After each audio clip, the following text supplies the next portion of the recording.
So this is a really neat truck. We started with a 1982 CJ7 with 17,000 original miles, as you see here. Rust-free, flawless. And here's what we ended up with. When I say flawless, as far as what we started with, I mean it was pretty much OEM as new. But the reason it was that the client bought it new and pretty much ended up parking it because he hated the way it steered, stopped, accelerated, and rode, and the ergonomics. But it was a sentimental vehicle for him, so he kept it. And eventually he found out about Icon and sent it out to us. So here you see the process starting. So we pre-fit a modern LS GM powertrain with an AX15 and an updated 231 with slip yoke eliminator transfer case. Then we had Dynatrac build us a custom rear Dana 44 with posi and disc brakes. We stripped it all down after pre-fitting and military spec 1 powder coated the chassis and all trim components. Here you see the rear axle assembly new getting ready to go in. And then here you see the new powertrain all assembled and ready to go. This is a pretty conservative LS. We didn't want to build anything too nutty. So it's running just under 300 horsepower and it's quite efficient. Very refined idle. Here you see the chassis final assembly done. Other details include stainless steel plumbing, ceramic coated mandrel bend exhaust, custom fuel tank with in-tank pump and sump and rollover valve, custom drive shafts from our suppliers that we do with Icon, modern suspension system, still ecliptic leaf, but much more comfortable than the original. Then we took the body and media blasted it to white metal, had it etched, and then we chose a pretty interesting color that I really like. It's a BMW 7 Series color, and it's really interesting. Like, it plays with the light. It's not obnoxious. It's quite dark. It goes from an eggplant to like a very dark burgundy. It's referred to as Barbera. Here you see the dash going together. It's completely stock, but it was completely rebuilt. The only thing that we altered was the tachometer to get the right signal interface for the LS engine.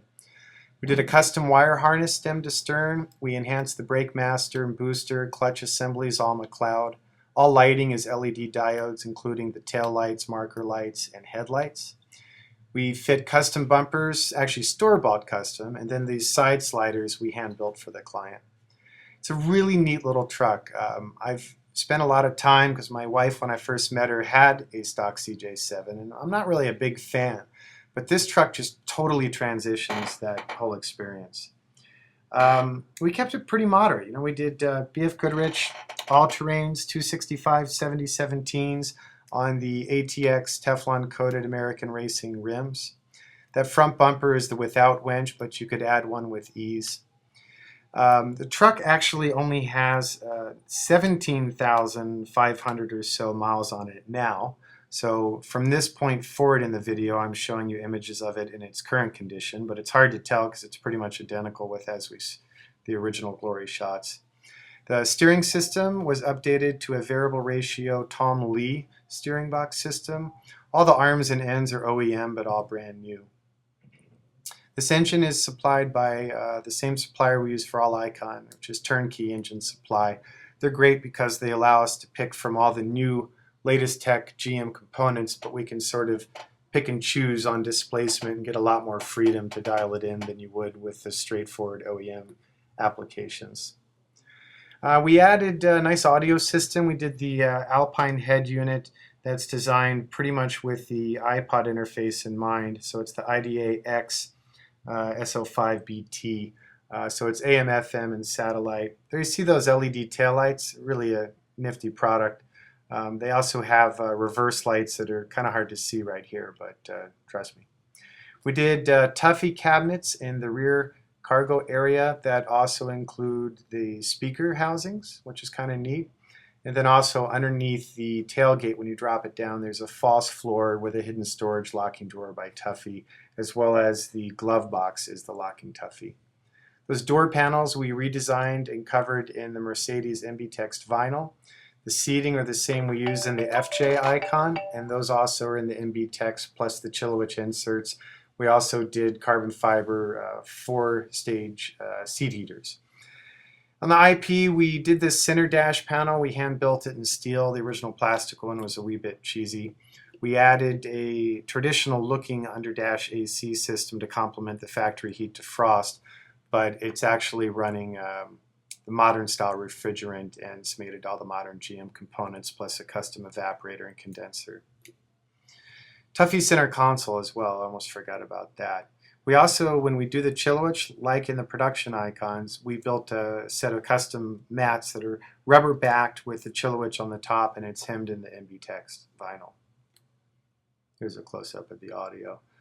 Due to this being the narrow version of the Tuffy as opposed to the wider one we use in most of our builds, we ended up integrating the heat switches right, you can kind of see them.